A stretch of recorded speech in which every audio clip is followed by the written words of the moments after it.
Hello everyone, बहुत बहुत स्वागत है आप सभी का। आप देख रहे हैं यू द रियल। आज की वीडियो का श्रेय जाता है श्रीमान पुष्कर जी के इस कमेंट को। श्रीमान जी, आपके कमेंट के लिए धन्यवाद। आपने एसबीआई लाइफ के स्मार्ट प्लैटिनम प्लस प्लान के पेड अप पॉलिसी के बेनिफिट को जानने की इच्छा जाहिर की है। मैं आपको बताना चाहता हूं कि एसबीआई लाइफ के स्मार्ट प्लैटिनम प्लस प्लान के लाइफ इनकम ऑप्शन के पेड अप पॉलिसी के बेनिफिट की जानकारी ऑलरेडी चैनल पे अवेलेबल है। लिंक वीडियो का आज की वीडियो के डिस्क्रिप्शन में दे दिया है, या आप लाइफ इंश्योरेंस प्लेलिस्ट चेक कर सकते हैं वीडियो के लिए।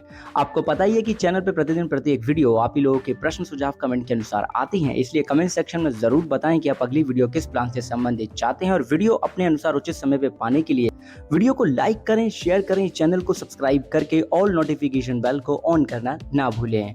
तो आइए जानते हैं SBI life insurance company limited के स्मार्ट प्लैटिना प्लस प्लान के गारंटेड इनकम ऑप्शन के पेड अप या कहें कि रिड्यूस पेड अप पॉलिसी के बेनिफिट्स के बारे में। अगर आपने पहले 2 साल लगातार प्रीमियम पे कर लिया, उसके बाद प्रीमियम नहीं पे कर पा रहे हो, तभी आपको पेड अप पॉलिसी के बेनिफिट मिल सकते हैं। अगर आप पॉलिसी को एज इट इज छोड़ देते हैं तो क्या बेनिफिट मिलेंगे? Reduce paid up maturity benefit आपको मिल जाएगा at the end of policy term. Policy term के बीच में आपको reduce paid up survival benefit मिलेगा और लाइफ कवर भी रहेगा, लेकिन वो भी रिड्यूस हो जाएगा, जिसे हम reduce paid up death benefit कहेंगे। अब रिड्यूस पेड अप बेनिफिट निकालने के लिए आपको रिड्यूस पेड अप फैक्टर या कहें कि आरपीयू फैक्टर निकालना होगा, और उसको ज्ञात करने के लिए नंबर ऑफ पेड प्रीमियम को डिवाइड कर देते हैं नंबर ऑफ पेबल प्रीमियम से। अब हम यहाँ पे उदाहरण लेंगे जिससे कि हम समझेंगे किस तरीके से बेनिफिट की कैलकुलेशन हम करेंगे, तो ध्यान से सुनते हुए वीडियो देखिएगा। तो आइए जानते हैं एसबीआई लाइफ के स्मार्ट प्लैटिना प्लस प्लान के गारंटेड इनकम ऑप्शन के रिड्यूस पेड अप के बेनिफिट। मान लिया कि श्रीमान ये है जिनकी आयु 35 साल की, उन्होंने 26 साल का पॉलिसी टर्म लिया, 15 साल का लिया इनकम पीरियड और 10 साल का लिया पीपी टर्म यानी कि प्रीमियम पेमेंट टर्म। वो सालाना 1 लाख रुपए का बेस प्रीमियम पे कर रहे हैं जिसमें टैक्स इन्वॉल्व नहीं है। तो ऐसे में गारंटेड FIF का मतलब है गारंटेड इनकम फैक्टर जो लागू होगा वो 100.24% होगा, और ऐसे में जो सम अश्योर्ड होगा वो सालाना प्रीमियम का 11 गुना होगा यानी कि 11 लाख रुपए का। अब हमने माना कि श्रीमान ने 5 साल लगातार प्रीमियम पे किया, उसके बाद वो प्रीमियम नहीं पे करना चाह रहे हैं, तो ऐसे में रिड्यूस पेड अप फैक्टर निकालेंगे तो हमारा नंबर ऑफ पेड प्रीमियम कितना होगा? 5, क्योंकि 5 साल लगातार प्रीमियम पे किया और एनुअल प्रीमियम पे कर रहे थे। नंबर ऑफ पेबल प्रीमियम कितना है? 10, क्योंकि 10 साल का प्रीमियम पेमेंट टर्म था। तो 5 को 10 से डिवाइड कर दिया तो रिड्यूस पेड अप फैक्टर आ गया 0.5। अब अगर पॉलिसी रिड्यूस पेड अप में कन्वर्ट नहीं होती तो सालाना प्रीमियम का 100.24% मिलता गारंटेड इनकम के रूप में, जो कि 1,240,000 रुपए होता। अब क्योंकि पॉलिसी रिड्यूस पेड अप में कन्वर्ट हो गई है तो इस अमाउंट में रिड्यूस पेड अप फैक्टर का गुणा कर दिया जाएगा, तो 50,120 रुपए का अमाउंट मिलेगा। पॉलिसी के 12वें साल से मिलना चालू होगा। कितने साल मिलेगा? 15 साल मिलेगा, क्योंकि 15 साल का इनकम पीरियड लिया है। तो ऐसे में 50,120 में हम 15 का गुणा कर देंगे तो 7,51,800 रुपए का इन्हें reduce paid up survival benefit मिल जाएगा, यानी कि ये गारंटेड इनकम बेनिफिट मैच्योरिटी तक मिल चुका होगा। प्लान कहता है कि maturity benefit for reduce paid up policy के लिए जितना भी प्रीमियम आपने पे किया है उसका 110% आपको मिल जाता है। हमने यहाँ पे 5 साल प्रीमियम पे किए हैं ऐसा माना था। सालाना प्रीमियम 1 लाख रुपए का है, तो total paid annualised premium 5 lakh रुपए का हो गया। 5 लाख रुपए का 110% आप निकालेंगे तो 5,50,000 रुपए होगा, जो कि 26 साल जो पॉलिसी का टर्म है कंप्लीट होने पे श्रीमाने को मिल जाएगा। अब बात करेंगे डेथ बेनिफिट। 2 तरीके से डेथ बेनिफिट डिफाइंड है।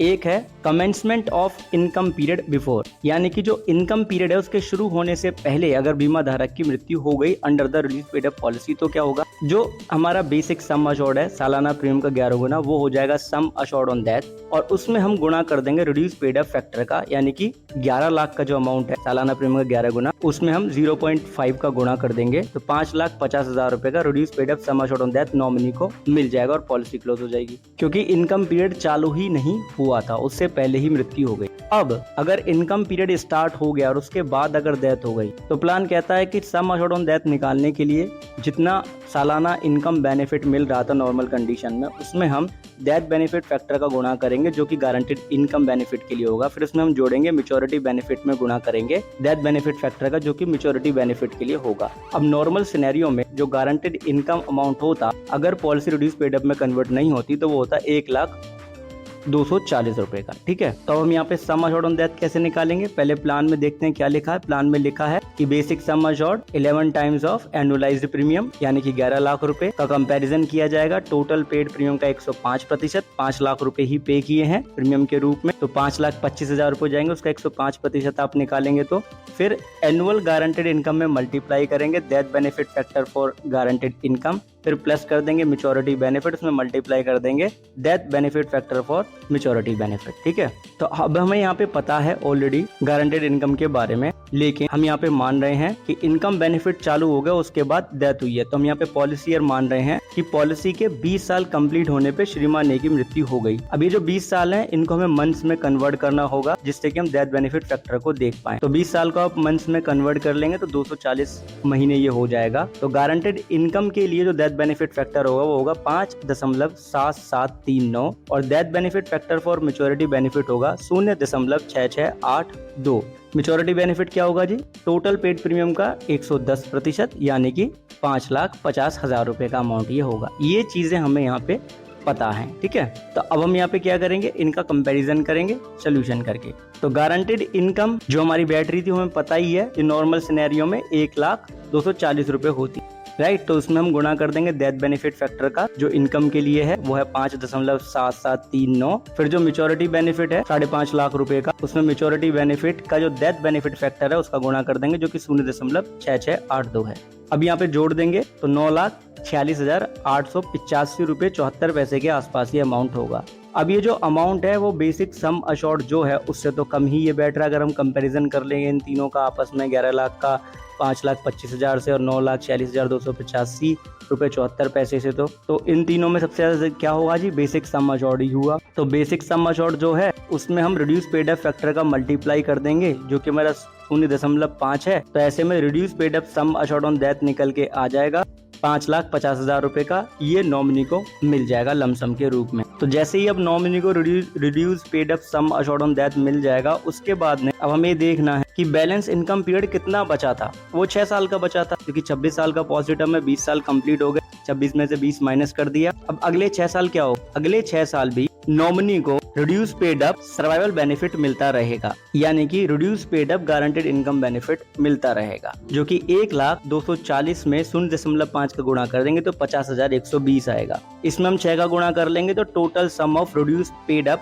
गारंटेड इनकम बेनिफिट आ जाएगा जो कि 3,0720 रुपए का अमाउंट हो जाता है। ठीक है जी, और जैसे ही पॉलिसी टर्म कंप्लीट होगा तो reduce paid up maturity benefit भी मिल जाएगा जो कि 5.5 लाख रुपए का है। तो अगर आपने गारंटेड इनकम ऑप्शन लिया है तो सरेंडर करने से तो अच्छा है कि पेड अप पॉलिसी के बेनिफिट आप लें। अब ये जो death benefit factor for guaranteed income है ये हमने कहाँ से लिया है, जानकारी हमारी स्क्रीन के ऊपर है। 10 साल का प्रीमियम पेमेंट टर्म, 15 साल का पे आउट पीरियड यानी कि इनकम पीरियड और 26 साल का पॉलिसी टर्म हमने लिया। 240 महीने कंप्लीट हो गए तब डेथ हुई, हमने 20 साल माना ना, तो ऐसे में 5.7739 का हमारा डेथ बेनिफिट फैक्टर आया जो कि गारंटेड इनकम में मल्टीप्लाई होगा। अब death benefit factor for maturity benefit की डिटेल हमारी स्क्रीन के ऊपर है। 10 साल का हमने प्रीमियम पेमेंट टर्म लिया, 15 साल का लिया इनकम पीरियड जिसे यहाँ पे पे आउट पीरियड लिखा गया है, 26 साल का हमारा पॉलिसी टर्म था, 240 महीने यहाँ पे कंप्लीट हो गए। तो ऐसे में जो death benefit factor maturity benefit में मल्टीप्लाई होगा वो 0.6682 होगा, राइट। ये टेबल आपको टेलीग्राम चैनल पे मिल जाएगा। ठीक है जी, अब बात आती है यहाँ पे गारंटेड सरेंडर वैल्यू की। तो प्लान कहता है कि गारंटेड सरेंडर वैल्यू निकालने के लिए आपको गारंटेड सरेंडर वैल्यू फैक्टर का गुणा करना होता है टोटल पेड बेस प्रीमियम में, और उसमें से आपको सर्वाइवल बेनिफिट यानी कि अगर कोई इनकम बेनिफिट मिला है तो माइनस करना होता है। अब 26 साल का हमारा पॉलिसी टर्म था, 5 साल ही प्रीमियम पे किया तो इनकम पीरियड तो चालू नहीं हुआ। तो ऐसे में guaranteed surrender value factor 50% apply कर दिया जाएगा जो टोटल पेड प्रीमियम था 5 लाख रुपए उसका, यानी कि 2.5 लाख रुपए के आसपास का जो अमाउंट है वो गारंटेड सरेंडर वैल्यू बनता। तो इस तरीके से अब आप यहाँ पे समझ गए कि सरेंडर करने में फायदा है या पेड अप पॉलिसी के केस में। अब अगर आप गारंटेड इनकम ऑप्शन और लाइफ इनकम ऑप्शन को पूरी तरीके से डिटेल में समझना चाहते हो नॉर्मल सिनेरियो में बेनिफिट और एलिजिबिलिटी क्राइटेरिया के साथ, लाइफ इंश्योरेंस प्लेलिस्ट चेक करना, आपको वीडियोस मिल जाएंगी, या वीडियो का डिस्क्रिप्शन चेक करना, आपको वीडियो के लिंक मिल जाएंगे। अब एक चीज खुद भी समझें, दूसरों को भी समझाना जरूर कि इंश्योरेंस एक प्रोटेक्शन है, प्रोटेक्शन कभी अधूरी नहीं लेते हैं। आपने धैर्यपूर्वक वीडियो को अंत तक देखा उसके लिए बहुत बहुत धन्यवाद, बहुत बहुत आभार। एक चीज खुद भी समझे, दूसरों को भी समझाएं कि इंश्योरेंस एक प्रोटेक्शन है, प्रोटेक्शन कभी अधूरी नहीं लेते। जानकारी क्लियर है तो प्लीज वीडियो को लाइक करें, शेयर करें, चैनल को सब्सक्राइब करके जुड़े रहें हमारे साथ और कमेंट सेक्शन में जरूर बताएं कि अब अगली वीडियो किस प्लान से संबंधित चाहते हैं। धन्यवाद आप सभी का, बहुत बहुत आभार।